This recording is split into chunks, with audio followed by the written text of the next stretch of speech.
Hi everyone, welcome to our Genuine Being series as part of the online community. For anyone who doesn't know me, my name is Lodra Rinsler. I have been a lifelong Buddhist. I was raised by Buddhist parents and they started studying Tibetan Buddhism back when they were in their 20s. So by the time I came around, it was already just part of the household. It means that, when I was 6 years old, they stumbled across me sitting cross-legged facing a wall, which, I think in any other household they might have been spooked by and thought that I was somehow possessed. But here they calmly sat me down over dinner and they said, what were you doing there? And I said, I was meditating. And they said, oh, what does that mean to you? Which is a great question. I said, well, it means that I was following the breath, and when I got distracted by something, I came back and I followed the breath again. And they said, yeah, that's meditation. And we are at a point in this community where there are some people who have been studying meditation and Buddhism for years, and some people who might be relatively new. And for anyone who's wondering about just how do I get going, that's about it. And there's many practices that we can engage in, we will engage in. Even in the guided recordings folder, you'll find those practices that you can sort of look at and apply like different tools from a tool belt.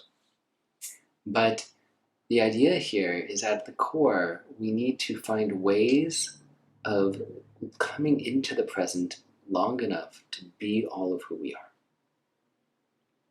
That's the core of this series. That's the core of meditation in my experience. So I started at a young age, and then I started doing retreats, like weekend retreats and things like that, starting around 11. Ran off to a monastery, which sounds much more dramatic than it was when I was 17. And spent some time there. What is actually not uncommon in Tibetan Buddhism in particular to do something known as temporary ordination, where you shave the head and take the robes, the whole 9 yards, and you try it out. And you can see that I'm not currently in robes. It wasn't for me. I ended up coming back, and but that was a real big marker for me personally, because I think many of us actually have had the experience growing up in a particular religious tradition and sort of inheriting it from our parents or our caregivers, and then saying, oh, at some point it has to become my own. And that was the experience for me, that I was doing a walking meditation in full robes, and I realized in that moment that I was doing a version of Buddhism that my parents had never done before, which meant that it was now mine, that it was my path. So that's when I would say I became very serious about the Buddhist path. I began studying with different teachers and doing longer and longer retreats. And, I think one of the things that I'll mention now, and I'll probably revisit at some point in the future, is that the teachers that I primarily study with are actually across the board. I started within the Tibetan Buddhist tradition, and there are 4 main traditions within Tibetan Buddhism. There's the Sakya, and the Sakyas are they built their monastery on an area that was known for its gray earth, and that's the translation of the word Sakya, gray earth, because it's known for that monastery. So there's a whole tradition of Tibetan Buddhism known as the Sakya tradition. Then there's the Gelugpa, and that's famously known because the Dalai Lama is the head of the Gelugpa tradition. And he is the current reincarnation, we are told, of the Dalai Lama. And so there's always been Dalai Lamas sort of guiding for many, many centuries this particular tradition of path and study. And then there's these 2 other traditions, the Nyingma and the Kagyu.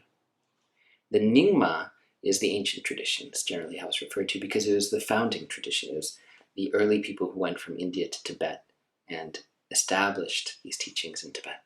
So that's known as the Nyingma tradition. And in addition to one of the key figures that did that, like Padmasambhava, there's many other figures that we'll get to know in the coming months. And the last one is the Kagyu tradition, which is currently presided over by a contemporary of the Dalai Lama, although much younger. He's 35, I believe. He just celebrated his 35th birthday. And he's known as the Karmapa. Kar actually means black, ma, hat, pa, person. So it's like the black hat person. Because he wears the giant black hat. There's a whole story behind that as well. But there are many wonderful lineage figures in the Kagyu lineage of Tibetan Buddhism as well.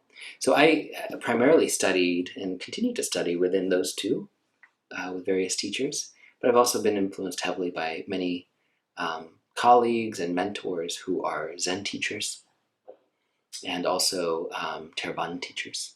So there's when we look at Buddhism in the West, we often look at it as the sort of foundational vehicle, the teachings, of the very early teachings of the Buddha that are emphasized in schools like the Theravada school. Then, as Buddhism went on, and there's a heavier emphasis on what's known as the Mahayana, greater vehicle path. That's when Buddhism went from India to China, for example, became known as Zen. And then there's many iterations of Zen in Vietnam and Japan and elsewhere.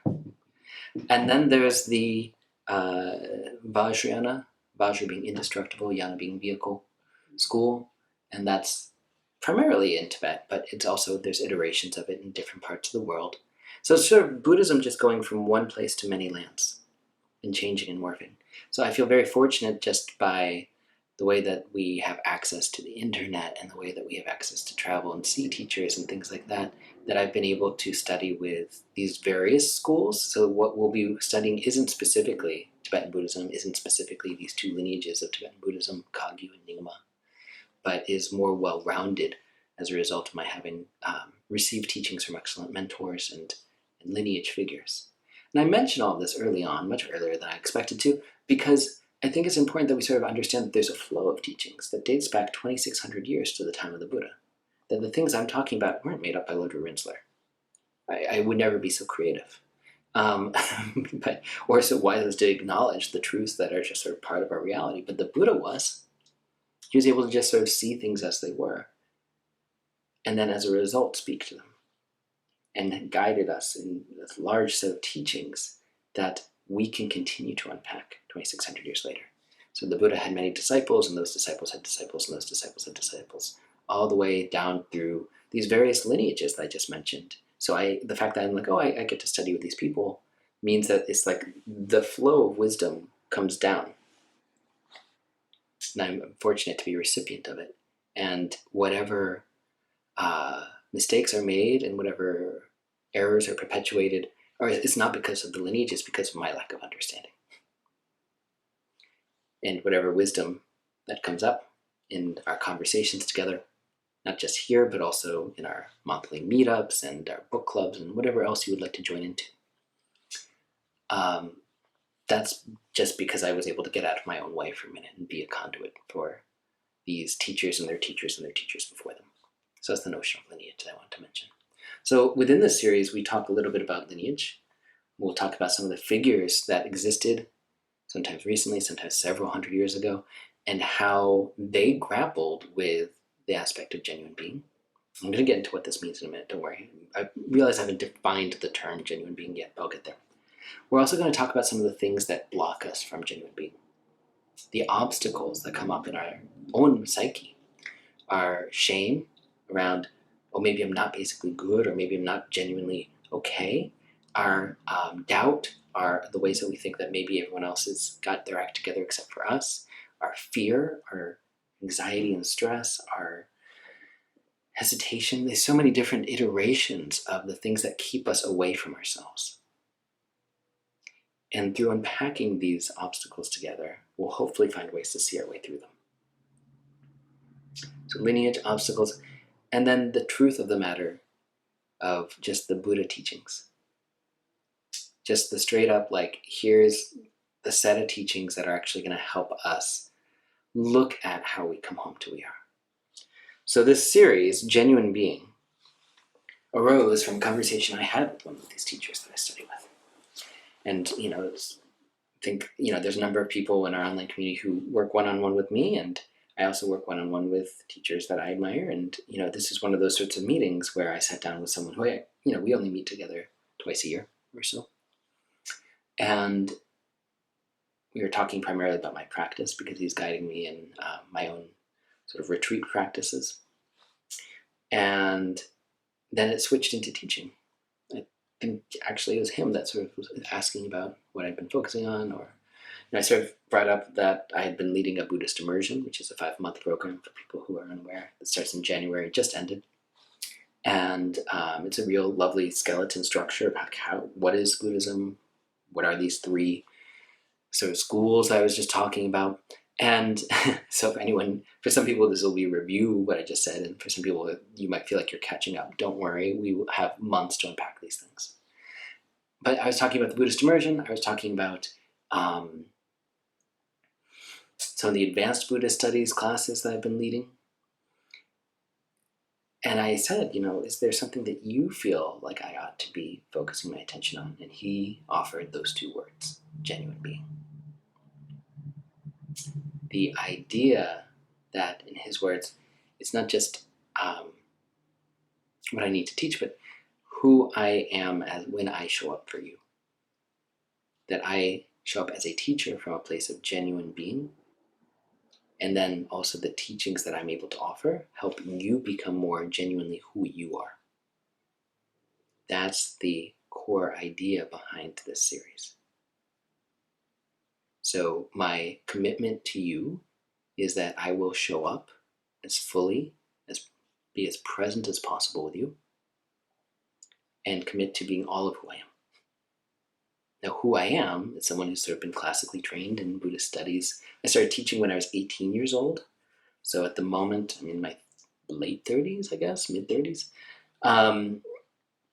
So it's been over half my lifetime that I've been teaching meditation, which also means that as I was teaching meditation, I also was growing as a human. And I'm still growing as a human. I think we all are. I think this is a time of great unlearning even. Not just learning how to be human, but also unlearning some of the ways that we keep ourselves separate from ourselves. Whether that's anti-racism work, or work around toxic masculinity, or work around white supremacy. Like there's any number of versions of ways that we may have been indoctrinated over time. Again, these obstacles that keep us shielded from ourselves and then also makes us less open to others. Anyway, the idea here being that, along the way I've sort of been growing and emerging into a place where I feel like I can sit down in front of you as teacher and just be fully present with you. And I hope that you can be fully present with me and that the work we do together is based in that. When we are present, when we get out of our own way for a moment, we might notice that there's a sense of feeling okay and whole and complete as is.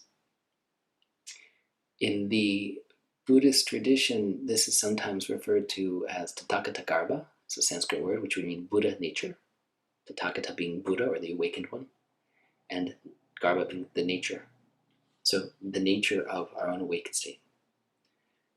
We sometimes think awake, and that sort of big idea of being awake is something way out there, way unattainable. Please forgive me while I go on a tangent. There was a show a number of years ago, and actually I saw that someone signed up today who I believe was in the room the last time I talked about this, like 5 years ago or something like that. And I was obsessed with the show at this time. So the show is called The Grinder. And Rob Lowe was in it. Rob Lowe, I think, is an incredible actor. And he played someone who was an actor himself. He was a lawyer. He was a lawyer on a television show, one of those legal dramas. But then the show got canceled, and he came home to his small town where his family actually were lawyers. So Rob Lowe plays an actor who was a lawyer. His family are actual lawyers. And Rob Lowe thinks he should just be able to join the firm because he had all of this experience playing an actor, or playing a lawyer on TV. This, of course, leads to hijinks. This is a sitcom. So Rob Lowe will hang out around the office, and they have real legal issues that they need to deal with. And let's say, for example, there's a witness who's refusing to testify. They say, they just don't feel safe testifying. It's not going to be good for them. It's impossible for us to get them on the stand. And Rob Lowe appears out of nowhere and goes, but what if it wasn't? Everyone sort of turns to him. They're like, what are you talking about? It's not. It's the sense of like the quick catchphrases from a sitcom don't actually apply to real life. Like, what if it wasn't? Oh my gosh. We can't actually solve this particular case because we don't have the X, Y, and Z resources. We'll never get there. But what if it wasn't? And I just love someone sort of leaning in unexpectedly and asking you that question. Oh my gosh, Lodru's talking about becoming awake, living from a really open place. That seems so far removed from it. But what if it wasn't? What if it wasn't so far removed? What if it wasn't so unattainable? That's the point I'm going to.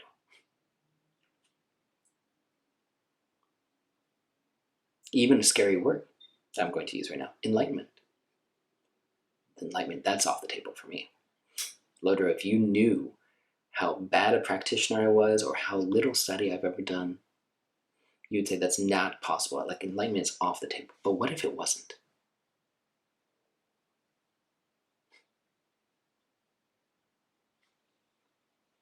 I'm pushing a little hard here, I admit. We don't need to rush off into enlightenment on day one, nor do we need to do that by day 20 either, don't worry. I'm not pushing us that we need to commit to that, but I think we do need to commit to awakening. If not becoming fully awake, fully enlightened, can we commit to awakening? The process, as I talked about before, of gradually revealing our true humanity. In some traditions, we would even say our basic goodness. So basic here is the notion of being fundamental. It is fundamental to who we are, inherent, primordial, just a part of us. That's the idea of basic here. Goodness isn't good versus bad. It's not, Star Wars style good versus evil situation. Goodness is a sense of feeling okay as is with who we are. So some sense of wholeness or completeness.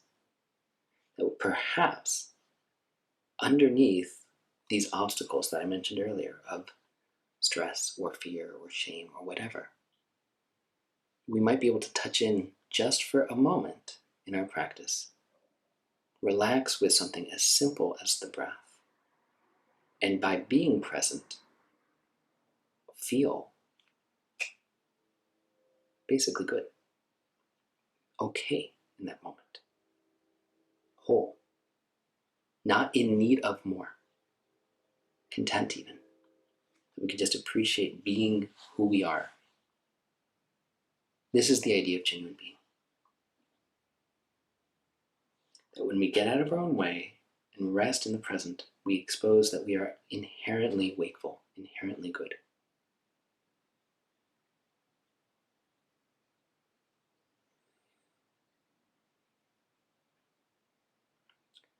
I want to just unpack a core set of teachings from the Buddha himself, though, because I feel like you might have heard these teachings before. I'm guessing many of you have, if not through studying in Buddhism in general, at least through like high school history class. They sat you down and they said, so there's this guy called the Buddha who lived 2,600 years ago. He was born a prince. He fled from that life. He went and became a monastic. He tortured himself in the name of spirituality. I imagine they probably talked about it in this sort of tone too.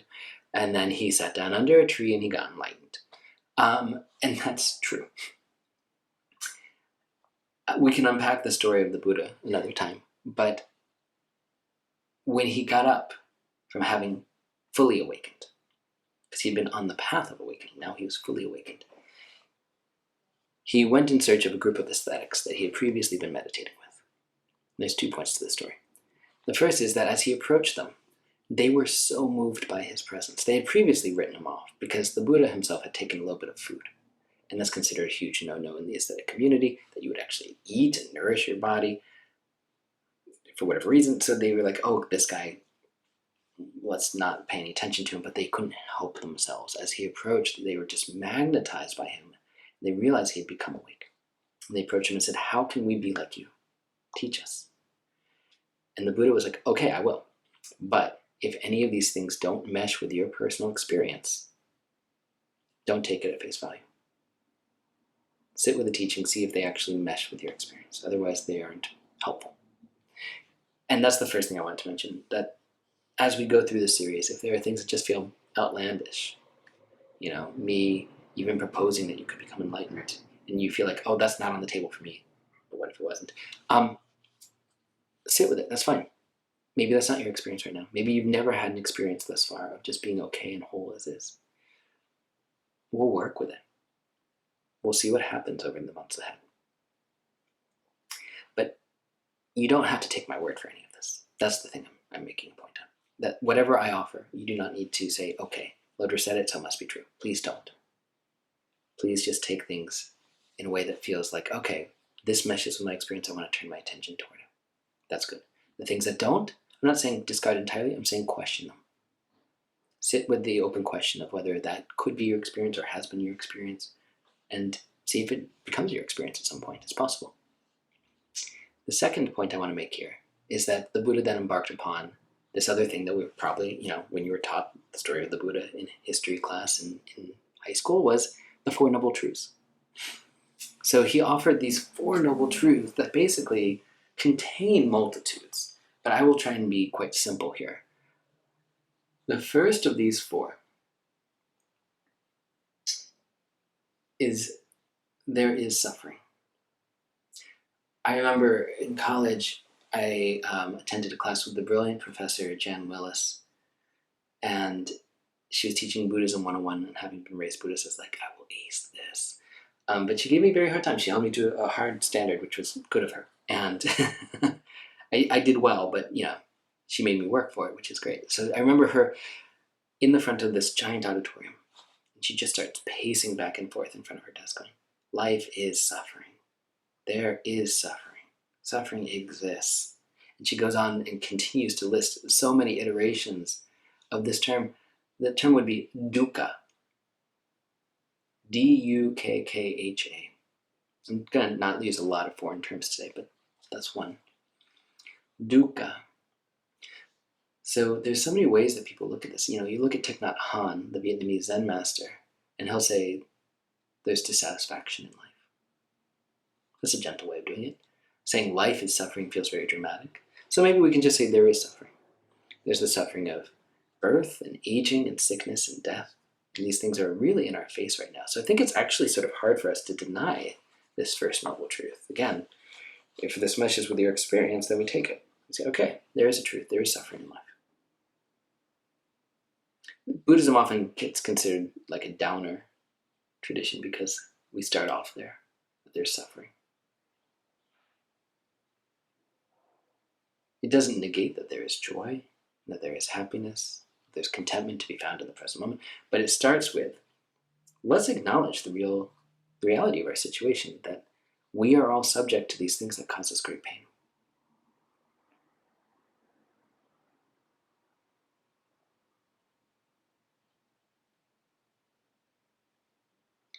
The second noble truth is that of ignorance or craving.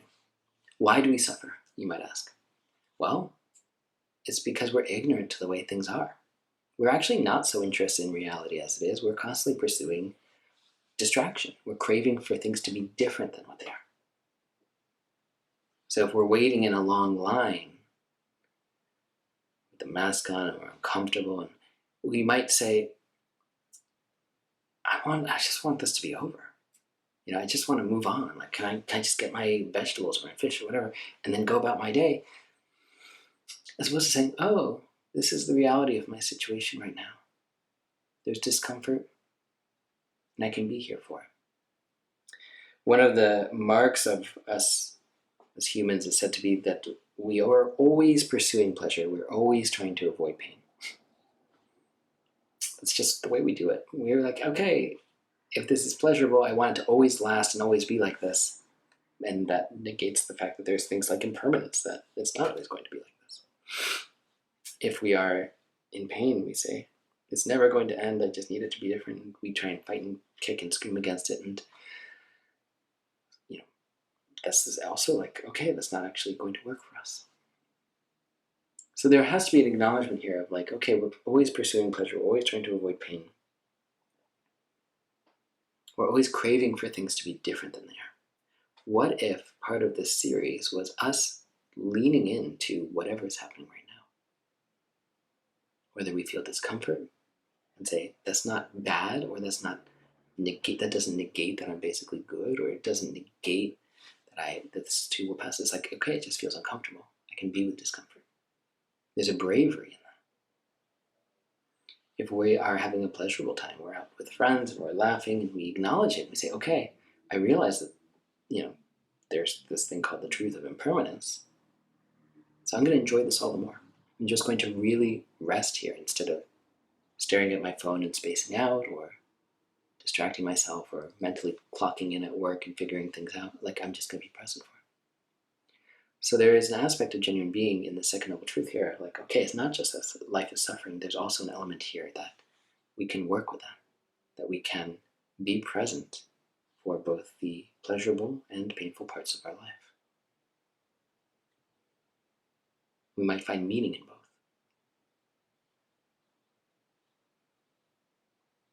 And then there's the third noble truth. The third noble truth, anytime I've given commentary on the Four Noble Truths, I always am like, and this is a very short one, it's the good news noble truth. The news is we don't have to suffer. And then I move into the fourth one. But I want to pause on this because there's something really interesting here. It's not just we don't have to suffer, that we don't have, like, by learning to be present, by learning to be in accordance with our own wakefulness in the present moment, that we stop suffering. I mean, that's true. But there's also more to it. It's not just unlearning or undoing the ways that we keep ourselves locked in ignorance and craving. It's also an openness that emerges. So I want to just do a very short reading from a book, The Heart of the Buddha, which is by Chogyam Trungpa Rinpoche, who was a Kagyu teacher. So he was in the Kagyu lineage of Tibetan Buddhism, although he also studied with Nyingma teachers as well. And in this book, he says, gets back to, again, I'm using the frightening word, I apologize, enlightenment. Enlightenment is a rather tall subject, and I would like to keep my discussion of it rather simple. The word for enlightenment in Sanskrit is bodhi, so this is the only other term, B-O-D-H-I, which means awake. When the word bodhi is made into a noun, it becomes Buddha. Buddha refers to someone who has developed an awake state of being.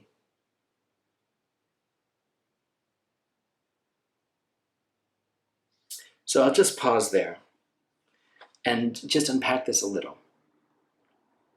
The third noble truth isn't just we stop suffering, it's also that we become fully awake.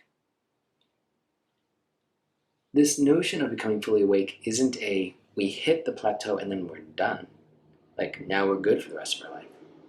It's every time that we are, again, resting fully with who we are, resting in that moment. That can be a glimpse of enlightenment. There's the potential for enlightenment in that moment. To just be open completely without concept, to be wakeful and open-hearted. If we feel that in our practice, enlightenment all of a sudden isn't off the table. It's something that we can actually cultivate a relationship to. So maybe instead of thinking that we hit like a level 10 like ranking and then we become enlightened, it's like, oh, what if we can just find it just in the little glimpses of our life, just little moments.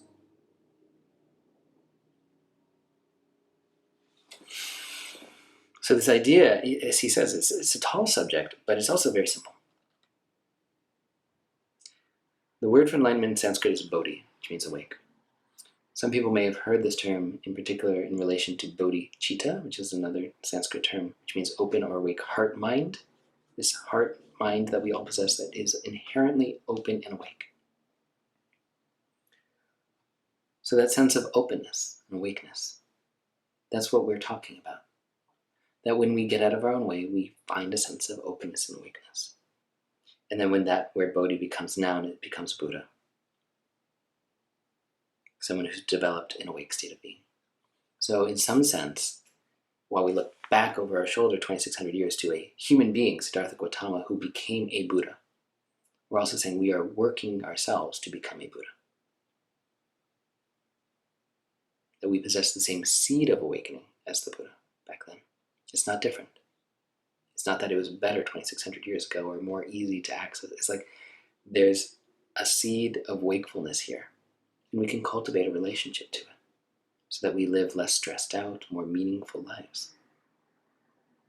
So that we feel like we are in touch with who we are and live from that perspective as opposed to the perspective of these obstacles that keep us locked in the past or the future.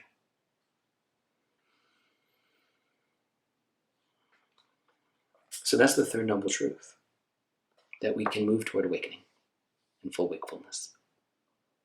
And the fourth noble truth is that of the path, particularly the Eightfold Path and all of the teachings that they contain.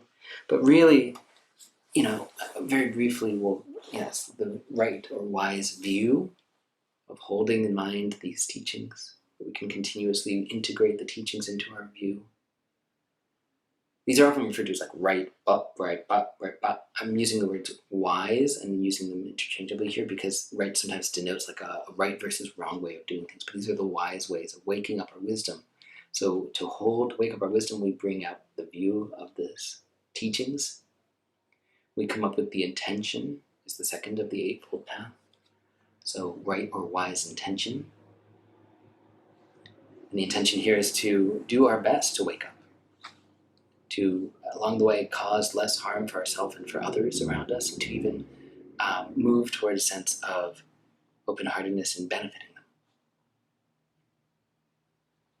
There's right or wise action, that we allow this intention to ultimately come out through our activity, so that our activity is reducing harm and helping others. Same thing with the next one, which is right or wise speech, that we wield our speech as this weapon of delight, that we actually engage with others and have conversations that are meaningful and helpful and ideally cause less harm to ourselves and others.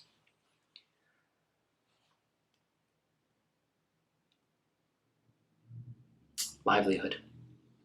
The fifth is right livelihood or wise livelihood, which is the idea of engaging, bringing these teachings into our workplace, which is something sometimes we say, oh, there's my spiritual life and then there's my work life, but what if we integrated the two?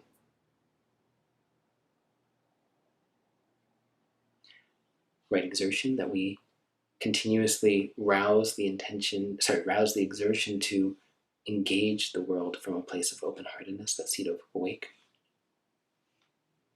Meditative concentration is the next one, right or wise meditative concentration.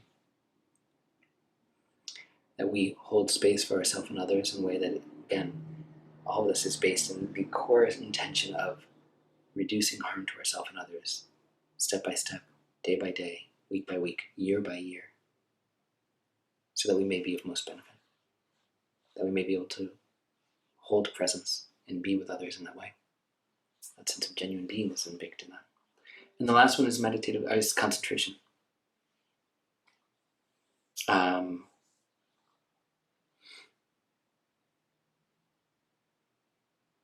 That we could live from a place of such a state, of just being open and awake and present and kind is also baked into that. Like the more we're actually present, the kinder we become. So anyway, this is the world's briefest synopsis of the Eightfold Path, and these are all teachings that we can unpack in the coming weeks, because there is so much within this, and even within something like right or wise action, we can accordion that out and see what else could apply to our life, because a big part of this series is that we have to actually take the practice off the cushion and integrate it into our life. The more we train to be present, the more we train to embody our own basic goodness or Buddha nature, the more we then are able to get up from these seats and be skillful in the world.